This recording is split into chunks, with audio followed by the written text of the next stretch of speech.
अभी हम मून की बात करेंगे इन वेरियस हाउसेस। तो अलग अलग हाउसेस यानी भाव में मून कैसे रिजल्ट्स देते हैं, हम इसके बारे में अभी डिटेल में बात करेंगे। तो हम स्टार्ट करते हैं फर्स्ट हाउस से। अगर मून फर्स्ट हाउस में है तो कैसे रिजल्ट्स मिलेंगे।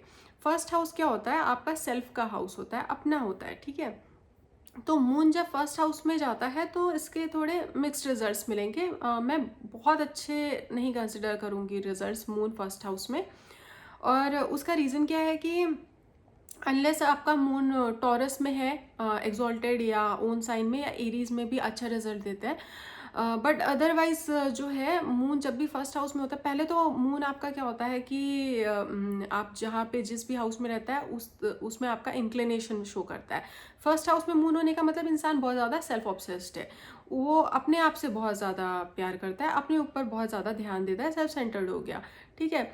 अभी मून कहीं ना कहीं इम्पल्सिव नेचर को शो करता है। आपका फर्स्ट हाउस में मून जाता है तो कहीं ना कहीं वो एक इम्पल्सिव नेचर शो करता है। इंसान सोच समझ कर काम नहीं करता है, इम्पल्सिवली डिसीजंस ले लेता है। तो इस चक्कर में क्या होता है, कई बार गलत डिसीजंस ले लेगा, स्टूपिड डिसीजंस ले लेगा, बोलने से पहले सोचेगा नहीं। तो ऐसा आ सकता है कि हाँ, इंसान बहुत सोच समझ कर नहीं बोल रहा है, या फिर उसे समझ में नहीं आ रहा है बात कैसे करना है। तो ये इश्यूज आ सकते हैं अगर फर्स्ट हाउस में है तो। हालांकि मून फर्स्ट हाउस में हो तो जनरली ऐसे लोगों के अंदर लेजीनेस नहीं होती है, हेल्थ कॉन्शियस लोग होते हैं, अपने ऊपर ध्यान देते हैं। और कई केसेस में ज़्यादा चांसेस यही है, ज़्यादा प्रोबेबिलिटी ये है कि मून अगर फर्स्ट हाउस में है तो आपको गुड लुकिंग भी बनाता है, गुड लुकिंग चार्मिंग पर्सनालिटी देता है। फर्स्ट के जस्ट ऑपोजिट में है सेवन्थ हाउस। जब भी आप अपने आप से बहुत ऑब्सेस्ड होते हो तो आप रिलेशनशिप को लेकर फिर थोड़ा सा ऐसा हो सकता है कि मून इन फर्स्ट हाउस अगर है, एस्पेक्ट कर रहा है मून सेवन्थ हाउस को, तो ऐसे केस में क्या होता है कि ज़्यादा चांसेस है कि आप रिलेशनशिप में बहुत स्टेबल ना रहो, लॉयल ना रहो, या मल्टीपल रिलेशनशिप्स ऐसे लोगों के होते हैं, ये भी चांसेस होते हैं। मून फर्स्ट हाउस में है तो एक और चीज़ है, ऐसे लोगों का अपने मदर के साथ रिलेशन बहुत स्ट्रांग होता है। वो लोग अपने मदर से बहुत ज़्यादा अटैच्ड होते हैं, ऐसे भी चांसेस होते हैं। मदर से भी, अपने घर से, अपने होमलैंड से बहुत अटैचमेंट हो या होम सिक हो, ये भी चांसेस अच्छे खासे होते हैं जब मून फर्स्ट हाउस में होता है तो। अभी हम बात करते हैं मून इन सेकेंड हाउस की। तो सेकेंड हाउस का जो मून होता है, दूसरे दूसरे भाव में अगर चंद्रमा है तो कैसे रिजल्ट्स मिलते हैं। ऐसे लोगों के केस में देखा गया है कि पहले तो इन लोगों को बहुत ज़्यादा बोलते हैं। जब भी मून सेकेंड हाउस में जाता है तो लोग बहुत बोलने बोलने वाले लोग नहीं होते जिनको बातचीत में बहुत मन लगता है, या उनको बात करनी है, बहुत ज़्यादा बोलते हैं, वैसे लोग हो सकते हैं। अगर एफ्लिक्टेड मून नहीं है तो कई बार क्या होता है कि वो बातचीत में अच्छे भी होते हैं, गुड कम्युनिकेशन स्किल्स होते हैं, अच्छे ओरेटर्स होते हैं, स्पीकिंग स्किल्स बहुत बढ़िया होते हैं। अगर मून एफ्लिक्टेड है तो फिर प्रॉब्लम है, क्योंकि फिर आप जो भी बोलोगे सामने वाले इंसान को कुछ भी समझ में नहीं आएगा, या फिर हो सकता है कि लोगों का बोलने का तरीका ऐसा हो कि उससे सामने वाला इंसान थोड़ा इरिटेट हो जाए। तो ये भी चांसेस होते हैं। लार्ज फैमिली होती है अक्सर करके जब मून सेकेंड हाउस में होता है, तो बड़ी फैमिली होती है। आपका जब भी सेकेंड हाउस में मून रहता है तो एक और चीज़ हो सकती है कि आप अपने फैमिली से, इमीडिएट फैमिली से बहुत अटैच्ड हो, अपने मदर से बहुत अटैच्ड हो। लेकिन अगर मून एफ्लिक्टेड है, सेकेंड हाउस में जाकर एफ्लिक्ट हो रहा है, बुरी दृष्टि है मंगल की, सूर्य की, मार्स, सन, सैटर्न, इनकी बुरी दृष्टि है, बैड एस्पेक्ट है, तो ऐसे केस में इन लोगों का क्या होता है कि मदर से रिलेशन बहुत ही ख़राब हो जाता है। फैमिली से भी, इनमें फैमिली मेम्बर्स से जल्दी बनती नहीं है फिर ऐसे लोगों की, ये भी प्रॉब्लम होती है। तो मून सेकेंड हाउस में हो ना, तो वो कहीं ना कहीं आपका फैमिली से रिलेशन सबसे पहले अफेक्ट करेगा, आपकी स्पीच, आपके बोलने का तरीका अफेक्ट करेगा। और आपका वेल्थ जो है ना वो भी बहुत फ्लक्चुएटिंग रहेगा। अगर सेकेंड हाउस में मून है तो पैसा आप खर्चा भी बहुत करोगे, और कंसिस्टेंट नहीं रहेगा। जो आप सेविंग्स हो रही है वो कंसिस्टेंट नहीं रहेगी, कभी बहुत खर्चा हो जाएगा, कभी आपकी बहुत सेविंग हो रही है और फिर एक बहुत ज़्यादा खर्चा हो गया। तो ये सारी प्रॉब्लम्स भी आती हैं मून इन सेकेंड के साथ। वैसे मून इन सेकेंड हाउस अच्छा है, बेनिफिक प्लैनेट है, और अगर एफ्लिक्टेड नहीं है तो it's really good for your speaking skills. तो ऐसे लोग बहुत बढ़िया ओरेटर्स होते हैं, ओरेटर्स अच्छा बोलते हैं, अच्छा कम्युनिकेशन स्किल होता है। मून सेकंड हाउस में हो तो खाने पीने को लेकर भी इंटरेस्ट हो सकता है, खाने पीने को लेकर बहुत पर्टिकुलर हो सकते हैं, है ना, कि उनको स्पेसिफिक तरह के खाना बहुत ज़्यादा पसंद हो, या कई बार ऐसा होता है कि वो अपने डाइट को लेकर बहुत कॉन्शियस होते हैं। और ऐसे लोग जिनका मून सेकंड हाउस में होता है वो ऐसे काम में भी जा सकते हैं जो कहीं ना कहीं खाने पीने से जुड़ा हुआ हो। वो कुकिंग में अच्छे होते हैं, मून इन सेकंड हाउस वालों का कुकिंग स्किल बहुत अच्छा होता है खाना वाना बनाने का। तो ये भी एक चीज़ है, वो उस तरह के बिजनेस में शेफ बन सकते हैं। ये एक अच्छा एस्पेक्ट है। ऊपर से ऐसा होता है कि सेकंड हाउस वो कहीं ना कहीं आपके आपके अंदर क्या क्वालिटीज़ हैं उनको भी शो करता है कहीं ना कहीं, जो आपको ऑलरेडी मिले हुए हैं, टैलेंट मिले हुए हैं। मून इन सेकंड हाउस वालों के अंदर जो एक होता है ना, बॉर्न टैलेंट कहते हैं, कि आपको गिफ्टेड हो इन सब मामलों में, वो आपका मून इन सेकंड हाउस से आता है। कहीं ना कहीं आपके फादर या मदर के जो अच्छे स्किल्स हैं, या जो फैमिली में कुछ अच्छे स्किल्स हैं, वो आपको मिलते हैं मून जब सेकंड हाउस में होता है। तो मून इन थर्ड हाउस, तो तीसरे भाव में जब चंद्रमा जाता है तो कैसे रिजल्ट्स मिलते हैं। तो मून इन थर्ड हाउस अच्छा प्लेसमेंट नहीं माना जाता है, क्योंकि ये इंसान को मून की जो नेचुरल टेंडेंसी होती है ना, वो होती है बहुत ज़्यादा सॉफ्ट प्लैनेट है ना, तो वो बहुत केयरिंग नेचर का बनाता है इंसान को, अगर वो अच्छे पोजीशन में है तो। थर्ड हाउस में जाकर जो है मून इंसान को बहुत ज़्यादा सख्त नेचर का कर देता है। तो ऐसे लोग बहुत इमोशनल नेचर के नहीं होंगे, एम्पैथी कम होगी, जल्दी अटैच नहीं होते हैं लोगों से। और ये नाइन्थ के ऑपोजिशन में है थर्ड हाउस। जब ये मून थर्ड हाउस में होता है ना, तो ऐसा भी देखा गया है, ऐसे लोग जो है बहुत अपने फैमिली ट्रेडिशन से बहुत ज़्यादा जुड़े नहीं होते हैं। तो ये बहुत ही अनकन्वेंशनल नेचर के लोग होते हैं। ये अपने जो फैमिली जिस बिलीफ को या ट्रेडिशन को फॉलो कर रही है, हो सकता है उसके बिल्कुल अलग जाकर काम करें।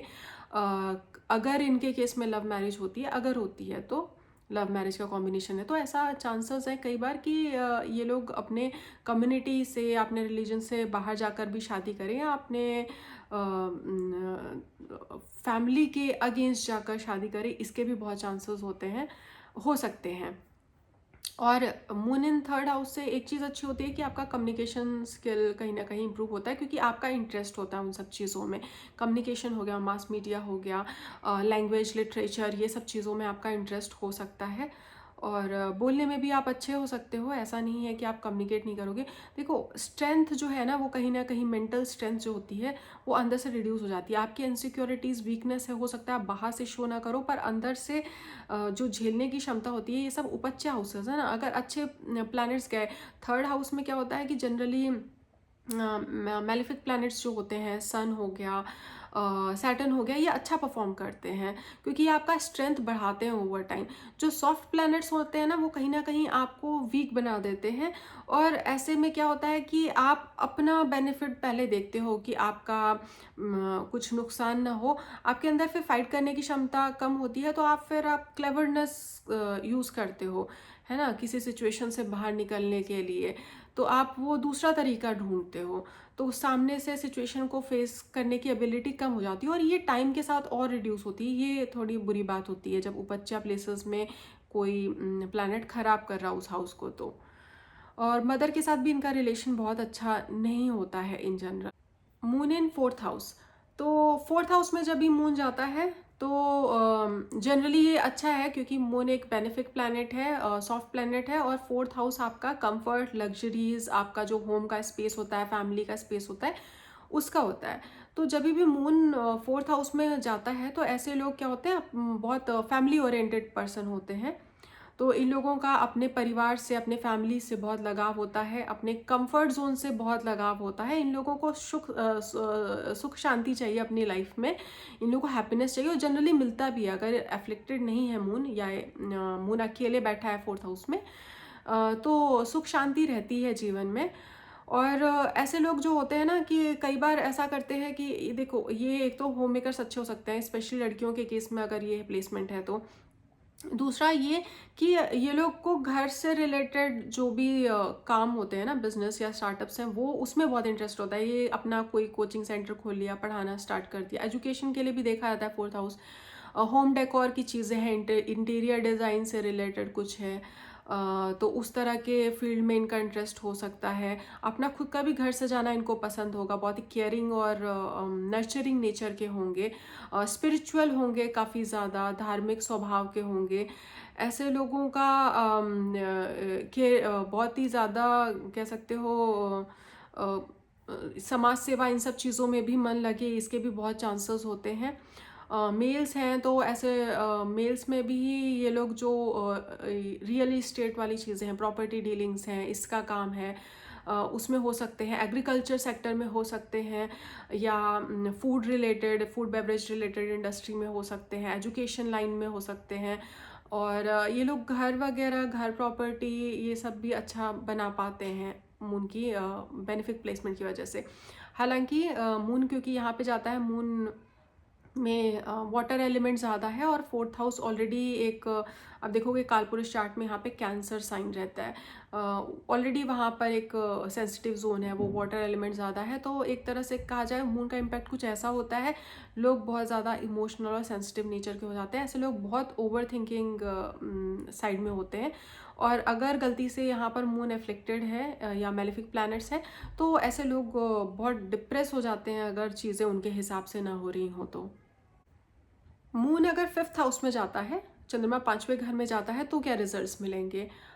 फिफ्थ हाउस बहुत ऑस्पिशियस हाउस है चार्ट का, फिफ्थ और नाइन्थ बहुत ऑस्पिशियस होता है। यहाँ पर चंद्रमा एक बेनिफिक प्लैनेट जाता है, तो ये एक अच्छा प्लेसमेंट है। पहले तो देखिए, मून जब फिफ्थ हाउस में होता है ना, तो दो चीज़ें हैं। बच्चा होने से पहले इनका, ऐसे लोगों का अपने रोमांटिक लाइफ को लेकर बहुत ज़्यादा झुकाव होता है, और बच्चा होने के बाद बच्चे को लेकर बहुत झुकाव होता है। तो प्रोजेनी का हाउस है और रोमांस का भी हाउस है। ऐसे लोग बॉर्न रोमांटिक होते हैं, इनके अंदर रोमांस की बहुत टेंडेंसी होती है। अगर ये किसी से रिलेशनशिप में जाते हैं तो वो चाहते हैं कि वो रिलेशनशिप सक्सेसफुल हो, वो हर एफर्ट करते हैं उसे सक्सेसफुल बनाने के लिए। तो एक तरह से कहा जाए तो वो बहुत रोमांटिक स्वभाव के लोग होते हैं। और जब इनके बच्चे भी होते हैं तो वो बच्चे को लेकर बहुत ज़्यादा पॉजिटिव होते हैं और केयरफुल होते हैं। उनका बहुत ज़्यादा होता है ना कि हर वक्त उसमें लगे रहना, ध्यान देना, उनका पूरा फोकस वहाँ पर रहता है। ये लोग बहुत क्रिएटिव नेचर के होते हैं। मून फिफ्थ हाउस में जाता है तो आपको क्रिएटिविटी ऐड कर देता है आपके अंदर। मल्टीपल लैंग्वेज में जो है ये लोग बहुत स्किल्ड हो सकते हैं। रीडिंग एबिलिटीज़ अच्छी हो सकती हैं। ये लोग स्पेकुलेटिव बिजनेस में अच्छा करेंगे, जब भी स्पेकुलेटिव कोई चीज़ करेंगे तो। ये लोग हाइपर एक्टिव होते हैं, लेज़ी नहीं होते हैं। मून फिफ्थ हाउस में अगर है तो जनरली ये लोग बहुत ही एक्टिव नेचर के लोग होते हैं, कर्मठ जिन्हें बोलते हैं, काम को लेकर बहुत सजग रहते हैं। और ये देखिए, ये पोजीशन ऐसी है यहाँ पर जब मून होता है फिफ्थ हाउस में, तो ये पॉपुलैरिटी भी दिला सकता है इंसान को, बहुत ज़्यादा नेम और फेम दिला सकता है। तो ये बहुत ऑस्पिशियस प्लेसमेंट है मून के लिए। मून इन सिक्स्थ हाउस अच्छा प्लेसमेंट नहीं है। जब मून यहाँ पर जाता है तो ऐसे लोगों की टेंडेंसी क्या होती है ना, एक तो ये लोग थोड़े रूड अपीयर होते हैं लोगों के सामने, ठीक है, आर्ग्यूमेंटेटिव नेचर होता है। ये लोग कैसा होता है ना कि आर्ग्यूमेंट्स में बहुत जल्दी पड़ते हैं, तो इनका थोड़ा सा इमेज ऐसा आता है ना कि लोगों को लगे कि लोग तो बहुत ही ज़्यादा झगड़ालू हैं, इनसे तो बहस ही नहीं करनी चाहिए, वैसा नेचर आता है। ज़रूरी नहीं है कि दिल के ख़राब हो, दिल के बहुत अच्छे हो सकते हैं, स्ट्रेट फॉरवर्ड होते हैं। ज़्यादातर लोग जो होते हैं इस कॉम्बिनेशन के साथ ऐसा हो सकता है कि वो दिल से बहुत अच्छे हों लेकिन उनकी बने ही नहीं किसी के साथ, बहुत ज़्यादा स्ट्रेट फॉरवर्ड नेचर के होते हैं। और इनके दुश्मन बहुत जल्दी बन जाते हैं। अभी इनकी नेचर की वजह से, इनके प्रोफेशन की वजह से, किसी भी वजह से, पर ये बहुत जल्दी दुश्मन बना लेते हैं, लोग बहुत कम पसंद करते हैं। और मून अगर सिक्स्थ हाउस में हो तो हेल्थ के लिए भी अच्छा नहीं है। हेल्थ रिलेटेड इश्यूज इनको बहुत होते हैं, डाइजेस्टिव प्रॉब्लम्स होते हैं। खाने पीने के शौकीन रहेंगे लेकिन इनको प्रॉब्लम्स उससे बहुत ज़्यादा हो जाएंगी, तो ये सब इश्यूज बहुत ज़्यादा होते हैं। तो ओवरऑल ये प्लेसमेंट मून के लिए अच्छा नहीं है। अभी मून अगर सेवेंथ हाउस में जाता है तब कैसे रिजल्ट्स मिलते हैं, ये भी बहुत अच्छा प्लेसमेंट नहीं है। बट ऐसे है कि जब मून सेवेंथ हाउस में जाता है तो उनके पार्टनर्स के लिए अच्छा, बिकॉज एज पार्टनर वो क्या होते हैं ना, बहुत पॉजिटिव केयरिंग नेचर के होते हैं। तो ऐसे लोगों की जब शादी होती है तो ये लोग अपने हस्बैंड या वाइफ के लिए बहुत पॉजिटिव और इनसिक्योर होते हैं। स्पेशली अगर मून के साथ वहाँ पर वीनस जाकर बैठ जाए तब तो वो लोग बहुत ही ज़्यादा इनसिक्योर और पॉजिटिव नेचर के होते हैं। कई बार उनके पार्टनर्स उनसे परेशान हो सकते हैं, ये इस हद तक इनका ये नेचर जा सकता है। तो जब मून 7th हाउस में जाता है ना, तो ऐसे लोग क्या होता है कि 7th जो है वो फर्स्ट के लिए, लग्न के लिए तो मारक स्थान है। तो खुद के लिए उनका नेचर अच्छा नहीं होता है। उनका नेचर जो भी रहता है उसकी वजह से वो हमेशा खुद को हर्ट करते हैं, वो अपने आप को ऐसे पोजीशन में हमेशा डाल देते हैं जहाँ से उनको तकलीफ होती है।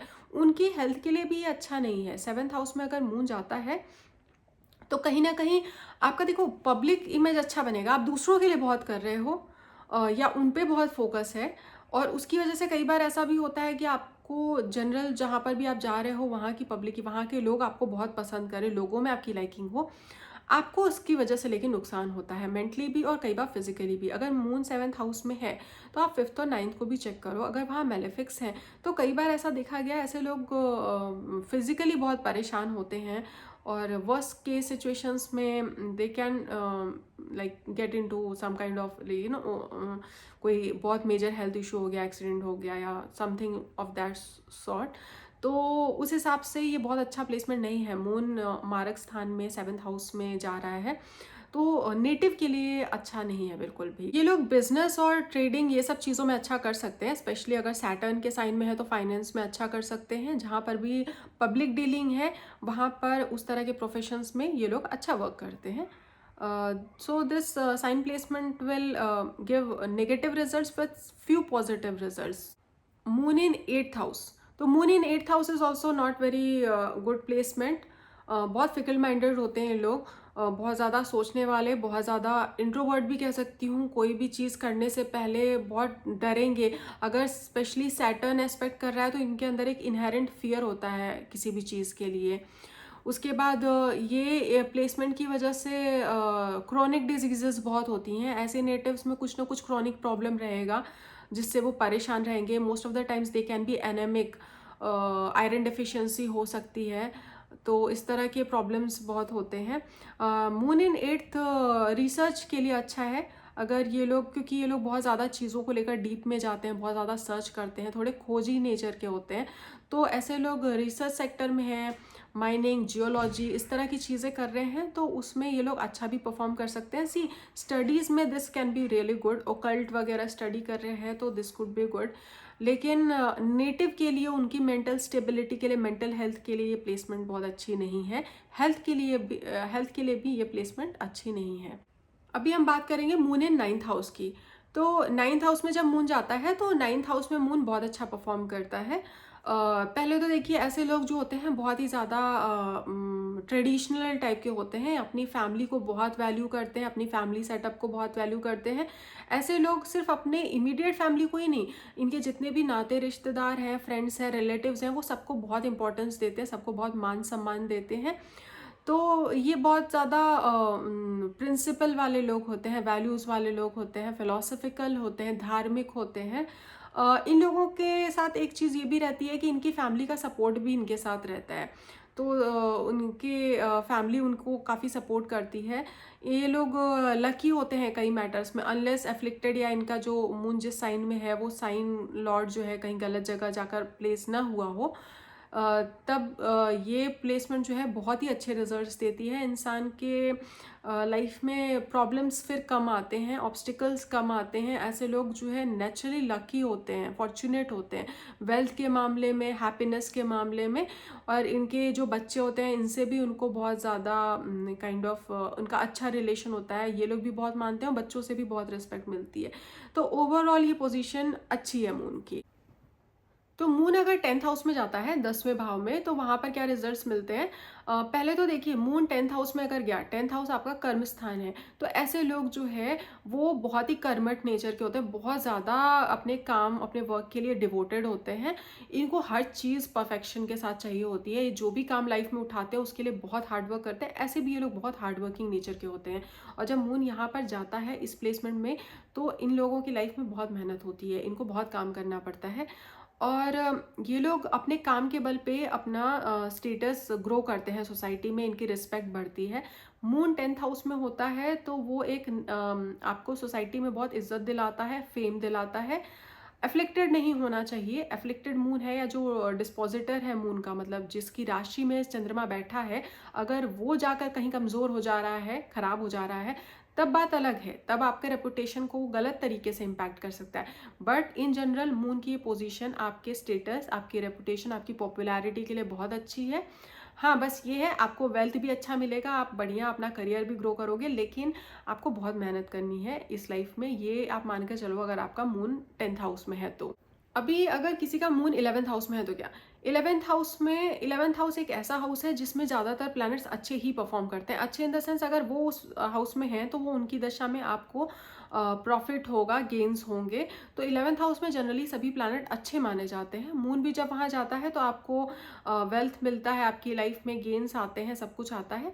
आप डिस्पोजिटर चेक करो कि वो कहाँ बैठा है। जनरली वो जहाँ बैठा है उसके थ्रू गेन आने के चांसेस ज़्यादा होते हैं। और इस पर भी डिपेंड करता है कि स्ट्रेंथ कितनी है, मून जिसके साइन में बैठा है उसकी स्ट्रेंथ कितनी है, उस हिसाब से भी आप देखोगे। लेकिन हाँ, लेटर स्टेज ऑफ लाइफ में ही सही, लेकिन आपको बढ़िया उसमें गेन मिलेगा अगर मून वहाँ पर 11th हाउस में बैठा है। या मून की दशा आप चेक करो, उसमें आपको जो भी चीज़ आपके डिज़ायर्स हैं, आप जिस चीज़ के लिए बहुत वर्क कर रहे हो, या आपको लाइफ में कोई चीज़ बहुत दिल से चाहिए, तो वो सारे डिज़ायर्स पूरे हो सकते हैं इस प्लेसमेंट के थ्रू।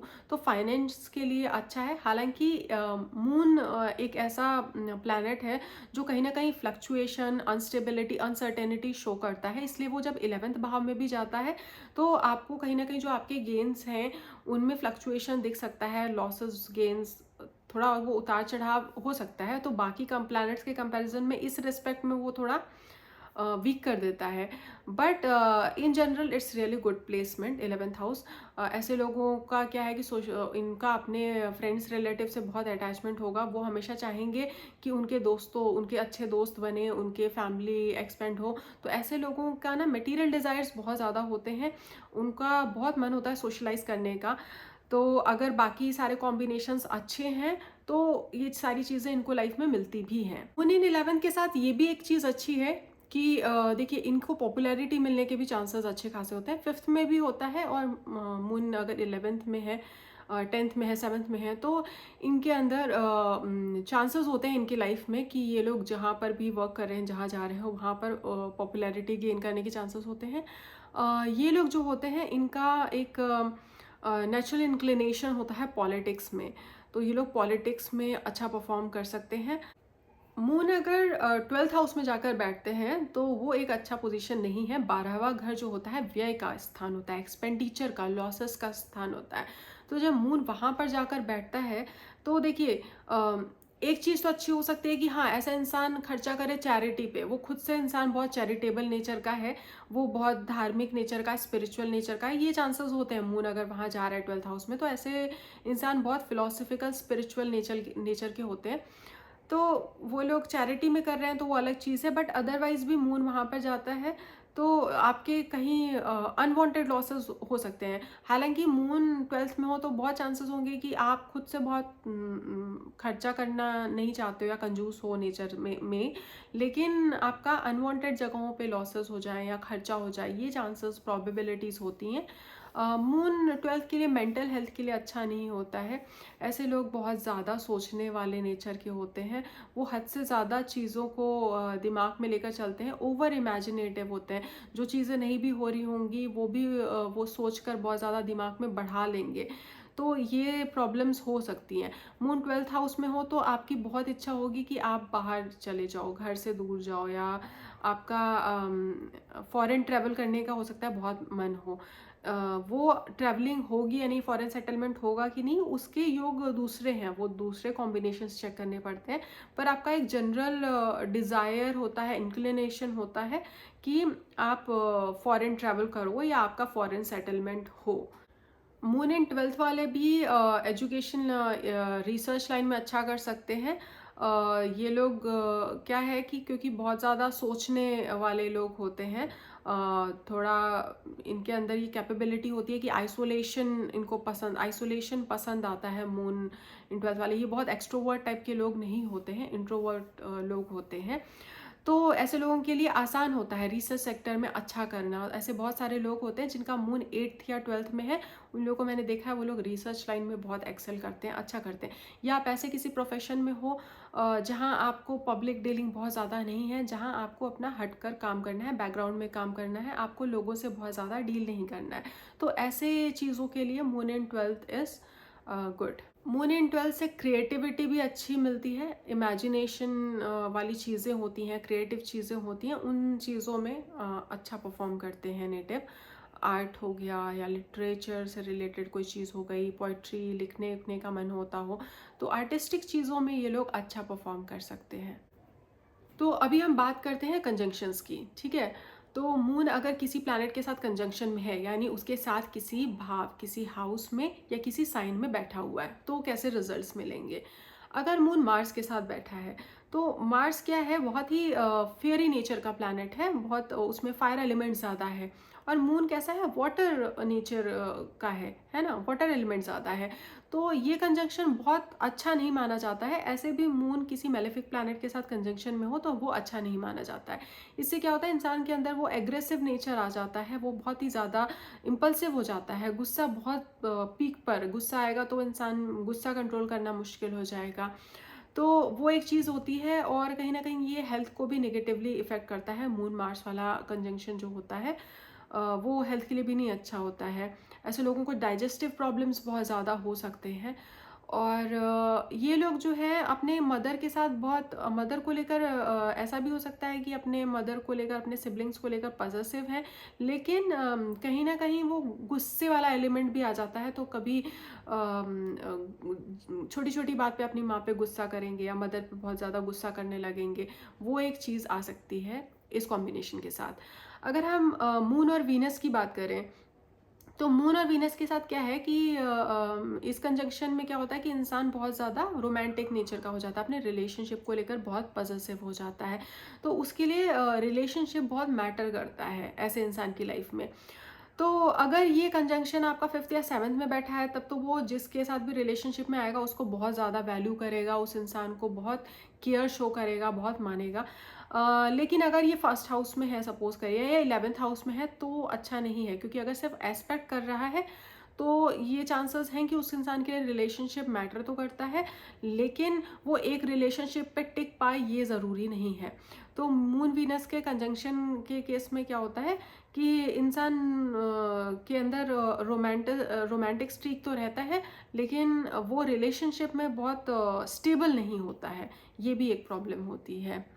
और वैसे ये बेनिफिक कंजंक्शन है, तो मून को कहीं ना कहीं आपको हेल्थ को इफेक्ट नहीं करता, आपके मेंटल हेल्थ को। तो वीनस एक बेनिफिक प्लैनेट है, तो कहीं ना कहीं मेंटल स्टेबिलिटी देता है, वो मून को एफ्लिक्ट नहीं करता है, इसलिए आपके माइंडसेट को कहीं डिस्टर्ब नहीं करेगा ना। तो आप मानसिक रूप से परेशान नहीं होंगे, हैप्पी फील करेंगे इस कंजंक्शन की वजह से। अभी अगर मून सन के साथ कंजंक्शन में है तो क्या, सन और मून का कंजंक्शन अच्छा नहीं माना जाता, बिल्कुल भी अच्छा नहीं माना जाता। मून और सन का म्यूचुअल एस्पेक्ट भी अच्छा नहीं माना जाता है इनफैक्ट, क्योंकि देखिए सन मून साथ में है। सन एक तो फायर एलिमेंट है, सन के साथ कोई भी प्लैनेट ऊपर से आता है ना तो वो कंबस्ट हो जाता है, और कंबस्ट होने पर क्या होता है कि प्लैनेट की पूरी स्ट्रेंथ चली जाती है। तो बेसिकली मून अगर सन के साथ क्लोज कंजंक्शन में है तो मून कंबस्ट हो गया और मून की स्ट्रेंथ चली गई। मून का नेचुरल स्ट्रेंथ क्या होता है, नेचुरल टेंडेंसी क्या होता है, मून आपका कहीं ना कहीं आपको मैंने बताया आपका मेंटल हेल्थ भी डिफाइन करता है मून। उसके बाद आप मेंटली कितना स्टेबल हो ये, और कितना सोच समझ कर काम कर पा रहे हो, कितना आपके अंदर हैप्पीनेस वाला फैक्टर कितना है, केयर कितना है, ठीक है। तो अभी सन के साथ वो कंबस्ट हो गया तो मून की जो नेचुरल सिग्निफिकेशंस थे वो चले गए। ऐसे में क्या होता है कि इंसान मानसिक रूप से बहुत परेशान रहता है, वो उसके दिमाग में गलत थॉट्स पहले आएंगे, पॉजिटिव सोचने की जगह वो नेगेटिव ज़्यादा सोचेगा इंसान, ठीक है। और ऐसे लोगों का अपना मदर के साथ भी रिलेशनशिप कहीं ना कहीं इफेक्ट हो जाता है। मून और सन साथ में रहेंगे तो आपको हेल्थ रिलेटेड इश्यूज हो सकते हैं, डाइजेशन रिलेटेड इश्यूज हो सकता है, ब्लड से रिलेटेड प्रॉब्लम हो सकती है। सन आपके आईज को शो करता है। सो मून एंड सन टुगेदर वो होता है ना, कुछ लोग की बहुत पफी आईज होती हैं, स्वेलिंग बहुत जल्दी हो जाती है, वो सारे प्रॉब्लम्स आ सकते हैं मून और सन अगर साथ में हैं तो। और आपकी जो एक नेचुरल टेंडेंसी होती है केयर शो करने की, या किसी के लिए इमोशनली कनेक्ट, किसी से इमोशनली कनेक्ट करने की, वो टेंडेंसी कहीं ना कहीं बहुत रिड्यूस हो जाती है इस कंजंक्शन के साथ। तो सैटर्न मून कंजंक्शन की अगर हम बात करें, तो पहले तो सैटर्न और मून कंजंक्शन अच्छा नहीं होता है। इससे क्या होता है ना कि इंसान बहुत नेगेटिव हो जाता है। सैटर्न फियर इंड्यूसिंग प्लैनेट है, फियर क्रिएट करता है, बहुत ज़्यादा डर पैदा करता है। तो ऐसे नेटिव के अंदर क्या होता है, वो बहुत डरता है हर चीज़ से, इनसिक्योर होता है, ट्रस्ट करने में बहुत प्रॉब्लम होती है ऐसे नेटिव को। सैटर्न और मून कंजंक्ट है, तो ऐसे लोग क्या होता है ना, एक टाइम के बाद, एक तो डर की वजह से भी कि वो हर चीज़ से डर रहे हैं, वो इतना फ्रस्ट्रेशन डेवलप हो जाता है ओवर टाइम। और उसके सिवा एक सैटर्न आइसोलेशन क्रिएट करता है ना, वो आपको कहीं ना कहीं जिस चीज़ से आप अटैच हो उससे डिटैच कर देगा। तो ओवर टाइम ऐसे लोगों के अंदर ये भी टेंडेंसी होती है कि वो सभी मटेरियल चीज़ों से डिटैच हो जाए। अगर सैटर्न मून कंजंक्ट है, या सैटर्न का मून पे एस्पेक्ट भी है, और मून नवांशा में सैटर्न या मार्स के साइन में है, तो बहुत चांसेस होते हैं ऐसे लोग एक सर्टेन एज के बाद संन्यास ले लें, या अपने गृहस्थ जीवन से बिल्कुल ही कट ऑफ हो जाए, वो बिल्कुल ही सेचुरेट होकर आइसोलेशन में चले जाए, ऐसे चांसेस होते हैं। मून मरकरी का कंजंक्शन कैसा होगा? मून मरकरी अगर कंजंक्शन में है, तो ऐसे लोग के स्पीकिंग और क्रिएटिव स्किल्स अच्छे होंगे, गुड एट कम्युनिकेशन। ऐसे लोग मैनिपुलेटिव हो सकते हैं, लेकिन तो ये लोग क्या है ना कि बातों को ट्विस्ट करना जानते हैं। इनको पता है कि आपसे कोई काम निकलवाना है तो आपसे कैसे बात करनी चाहिए। तो मून मरकरी वाले जो लोग होते हैं, अक्सर करके इन पे ट्रस्ट करना इजी नहीं है। आई एम नॉट सेइंग कि they will be bad at heart, दिल से बुरे हों ऐसा ज़रूरी नहीं है, लेकिन हाँ, उनके अंदर मैनिपुलेट करने की टेंडेंसी होती है, या कहूँ कि स्किल होता है। They know how to twist words, वो अपने शब्दों के साथ खेलना जानते हैं। तो ये चीज़ है, ये लोग मिमिक्री में अच्छे हो सकते हैं, ड्रामा में अच्छे हो सकते हैं, राइटिंग स्किल्स बढ़िया हो सकती है मून मरकरी वालों की। मून और जुपिटर अगर साथ में है तो ये गजकेसरी योग बनाते हैं, बहुत अच्छा योग है। तो जुपिटर मून कंजंक्शन वाले जनरली हैप्पी गोइंग पर्सन होते हैं। ऐसे लोगों के लाइफ में एक कह सकते हो ये लोग सूदिंग पर्सनालिटी होती है इनकी, और ये लोग खुद भी खुश रहते हैं। इनके आसपास भी आपको एक बहुत पॉजिटिव एनर्जी फील होगी। ये लोग बहुत ब्लेस्ड होते हैं, और इनके लाइफ में वेल्थ और सब कुछ अच्छा मिलता है, अगर मीन्स सिर्फ इस कंजंक्शन की बात करूँ इसके थ्रू। और ये लोग बहुत धार्मिक और स्पिरिचुअल नेचर के हो सकते हैं, बहुत ही फैमिली ओरिएंटेड पर्सन हो सकते हैं। तो Jupiter moon conjunction is generally considered good conjunction. अभी राहु और केतु की बात करते हैं। तो मून राहु कंजंक्शन जो होता है, कुछ मामलों में अच्छा होता है, कुछ मामलों में खराब होता है। अच्छा इस मामले में है, मून राहु वाले जो लोग होते हैं बहुत शार्प होते हैं, दिमाग अच्छा काम करता है, वेरी एम्बिशियस पीपल, और ये लोग को जो भी लाइफ में चाहिए होता है उसके लिए लोग बहुत एफर्ट डालते हैं। तो इनका जो माइंड है ना, ये बहुत तेज़ काम करता है, क्योंकि इनको जल्दी चीज़ें अचीव करनी होती है। राहु को हर चीज़ फास्ट चाहिए लाइफ में। तो ये लोग शॉर्टकट्स लेने वाले लोग होते हैं, इनको पता है इनको क्या चाहिए, तो उसके लिए कैसे कैसे कहाँ कहाँ जाना है, क्या करना है। ये लोग का दिमाग इन सब मामलों में बहुत तेज काम करता है। इन लोगों के मैथमेटिकल स्किल्स मैंने देखे हैं, लॉजिकल स्किल्स बहुत अच्छे होते हैं। तो इस रिस्पेक्ट में अच्छा है। राहु मून कंजंक्शन का खराब एस्पेक्ट ये है कि ये हेल्थ के लिए अच्छा नहीं है। पहले तो राहु मेलेफिक प्लैनेट है, मून के साथ हो तो ये हेल्थ के लिए अच्छा है नहीं है। दूसरी चीज़ ये है कि ये बहुत डिल्यूजनल बना देता है। अगर ये किसी वाटर साइन में स्पेशली ये प्लेसमेंट है, तो इंसान बहुत ज़्यादा सोचने वाला है, बहुत ही ज़्यादा सोचने वाला है। और अगर वो किसी चीज़ के पीछे पागल है, वो चीज़ उसको नहीं मिल रही है लाइफ में, चाहे वो कुछ भी हो, चाहे वो करियर से रिलेटेड हो, प्यार से रिलेटेड हो, या कुछ भी हो, तो ऐसे लोग जो है ना, मतलब वो उनका मेंटल स्टेट बहुत ज़्यादा बिगड़ सकता है। ऐसे लोग जो है ना, एक सुसाइडल स्टेट में जो लोग आ जाते हैं ना, कि कुछ समझ में नहीं आ रहा है क्या करे, या बहुत सेल्फ डिस्ट्रक्टिव बिहेव करने लगते हैं, तो ये भी मून राहु वालों के अंदर टेंडेंसी ज़्यादा होती है। ऐसे लोग आउट ऑफ द लाइन चले जाएंगे किसी भी चीज़ को पाने के लिए। उनके लाइफ में कोई भी उनका मोटिवेशन है, कुछ भी एम्बिशन है, उसको पाने के लिए ये लोग आउट ऑफ लाइन जाने के लिए रेडी रहते हैं। So they are not the type of people जो स्टेप बाय स्टेप वर्क करे या रूल्स के हिसाब से चले। तो ये एक नेगेटिव ट्रेट होता है राहु मून का। मून केतु के साथ क्या है कि मून केतु कॉम्बिनेशन मैंने जनरली अच्छा नहीं देखा है। ऐसे लोग दिमाग से भी अभी अदर प्लानेटरी कॉम्बिनेशंस अच्छे हों या फिर प्लेसमेंट्स अच्छे हों तो सिचुएशन चेंज हो सकता है, but generally moon Ketu specially first house में हो तो ऐसे लोगों को मैंने देखा इनका दिमाग ज़्यादा काम नहीं करता है, बहुत अच्छे नहीं होते हैं, इनका मतलब आईक्यू या फिर कहोगे बहुत तेज़ दिमाग के नहीं होते हैं। और ऐसे लोगों का के साथ क्या होता है ना कि अगर ये लोग जैसे केतु डिटैचमेंट शो करता है, so if they are not into anything, बहुत डिटैच्ड हैं, अपने आप में रह रहे हैं, तब तो फिर भी ठीक है। बट कई बार ऐसा होता है ना कि अगर ये कॉम्बिनेशन है और ये किसी ख़राब साइन में है, किसी ख़राब हाउस में है, तो ऐसे लोगों के अंदर टेंडेंसी होती है कि लोग कुछ गलत काम भी करें ना तो इनको इमोशनली फील नहीं होता है, बहुत मतलब एम्पैथी बहुत नहीं होती है इनके अंदर, और इमोशनल नहीं होते हैं ऐसे लोग। अगर कुछ गलत करेंगे तो उनको समझ में नहीं आएगा कि मैंने गलत किया है, वो फील नहीं होती है चीज़। तो ऐसे लोग इसीलिए ये कॉम्बिनेशन के साथ कहा जाता है, केतु के साथ स्पेशली कहा जाता है कि ये किसी को साधु सन्यासी भी बना सकता है और किसी को डाकू भी बना सकता है। वो इसीलिए कहा जाता है क्योंकि एक इंसान जब अटैच नहीं है किसी चीज़ से तो वो इंसान दो ही रास्ते पे जा सकता है। एक तो हमें किसी चीज़ से मतलब नहीं है, हम कुछ नहीं करेंगे। एक ऐसा होता है कि हमें कोई चीज़ फील नहीं हो रही है लेकिन हम बोर हो रहे हैं, या हमें एक्सपेरिमेंट करना है, we are not feeling anything, just we are doing something. होता है ना कि कर दिया और कुछ सोचा नहीं, कुछ सोच समझ के नहीं कर रहे, कुछ भी कर दे रहे, वेरी डेंजरस पीपल।